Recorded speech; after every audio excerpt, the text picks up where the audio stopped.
September the 18th, 2023, I was bathing my 16-week-old baby and I just had pain, uncontrollable pain, couldn't explain it.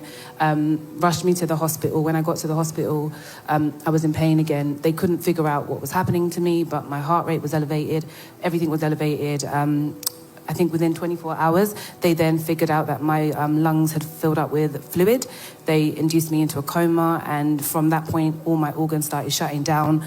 They couldn't figure out what was happening with me. I got admitted into intensive care unit. Like I said, I had a 16-week-old baby at home, so there you go, the pictures. I was induced into a coma. I was in that coma for about 2.5 months.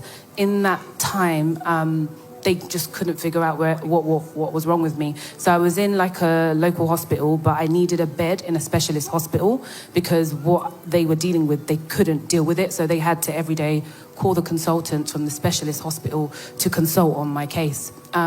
Whilst one day in the hospital, I think like they had exhausted all measures. The doctors, like they just didn't know what to do, couldn't figure it out. They then said to my mum, they called her in and my family and just said, look, you guys need to prepare for a funeral. You need to start putting your last kind of things in place and stuff. And has she seen her daughter? Maybe bring the daughter to the hospital and stuff. And my mum was like, okay, I've heard you. And they were looking at her like, no, did you hear us? And she's like, yeah, we heard you. So then they called my other 2 sisters and they're like, can you please speak to the mum and just explain to her? They called the mental nurse, the mental health nurse, you know, she's probably having a bit of a break, and the pastor to speak to my mum. My mum said, I've heard you. So that night, when they took that Friday night, she booked the flight to Abuja. She came to Abuja from London, and imagine they've just told her to prepare for my enemy's funeral. She's booked the flight, she's come, she's left my 2 sisters. She said to them, don't stop praying, just keep praying. When she got to Abuja the Saturday, they found a bed for me.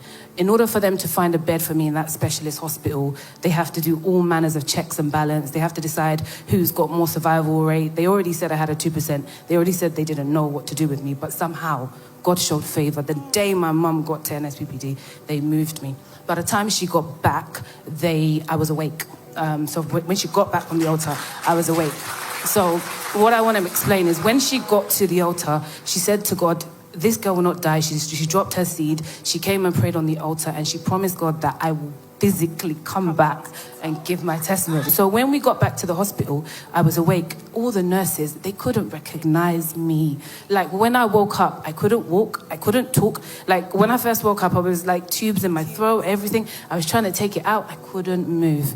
And then when the rehab started, I remember there was one, actually let me go back, because before I came out of that, when my mum came to Abuja, there was a night where I was just facing so many attacks in my dream. And then Pastor Jerry and my mum were standing in front of me. People were trying to get me, and they were standing in front of me. And they kept saying, you can't have her. You can't have her. And my mum kept pulling me out. And when I woke up, I just remember so many of those encounters when, like, I felt like I was going to die in my dream. Like, people were actually trying to kill me. My mum would just come, or something would just pull me out. But there was just that particular night where Pastor Jerry and my mum said, no, it's enough. And then there was a wall of fire.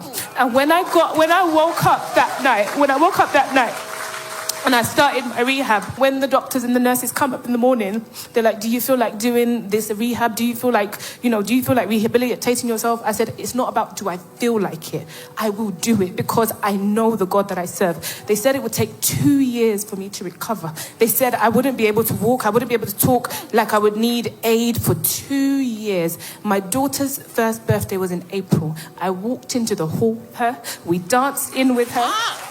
I said, when I woke up from the coma, I was writing on the board, like I'm a project manager, I'm an IT consultant. So on the board every day, I would write down the tasks for the doctors. I would be telling them what is going to happen. And like, Temi, just take it easy. Don't be too ambitious. I said, you people don't seem to understand my God. It's okay. On the wall, we wrote, what God cannot do does not exist. Like they knew. The doctors and nurses that treated me in intensive care when I was in a coma, they went out of their way to come and see me. Because when people were like, oh, she's awake, they genuinely thought I was going to die in that hospital. So they came to see, and they just said, no, this can only be God. And another thing I just want to just point out, because there's so many testimonies in that period, but my mum heard from God, and God told her, don't allow people to come and see her to mourn with you in the hospital. I had no visitors. My mum and my 2 sisters were my only visitors. I had no visitors. My friends, my family, everybody was so upset. My mum said, what God has told me is what I would do. Nobody will see her until she comes back home. And that is exactly what happened. I can't explain, like literally and you know what, the other day when I was just online and I saw this 19-year-old girl that died from the exact same thing that I had. And I just sat down and I said, God, but who am I that you showed me mercy? She was 19 and she didn't even start life. And I just said, Lord, I am so, so grateful. So I've come back to give thanks, as my mother vowed we would do. So we're here today to just say, what God cannot do does not exist. Pastor Jerry, I just want to say thank you for being a father, because even in the hospital, they dare not turn that MP3 off. They dare not turn that MP3 off. 24. If my mom should come in that room and NSPPD, they dare not. Even they will be passing it over as notes. Don't turn the MP3 off. The mom is coming. Or don't turn it off. When it's 7 o'clock, they shut my door. They know it's prayer time. And I just want to say, Pastor Jerry, thank you for being a father, because when my mom started with this I said, Mom, it's noisy, bro. Like, you know us British, like, it's noisy. I'm not really, But now, in the morning when I was doing rehab, I was the one making the noise. They were asking me, my baby, she knows Pastor Jerry. When Pastor Jerry comes on, I said, I've heard you, be going, But it's just, I just thank you so much. Thank you for your faith. You know when Pastor says, if your faith can't carry you, mine will. His faith carried me. My mom's faith carried me. And I just thank God that she forced us to stay and key into that word. And even when everybody was like, Mom, you're making too much noise, she just shut the door and continued her noise. But she didn't leave us as children.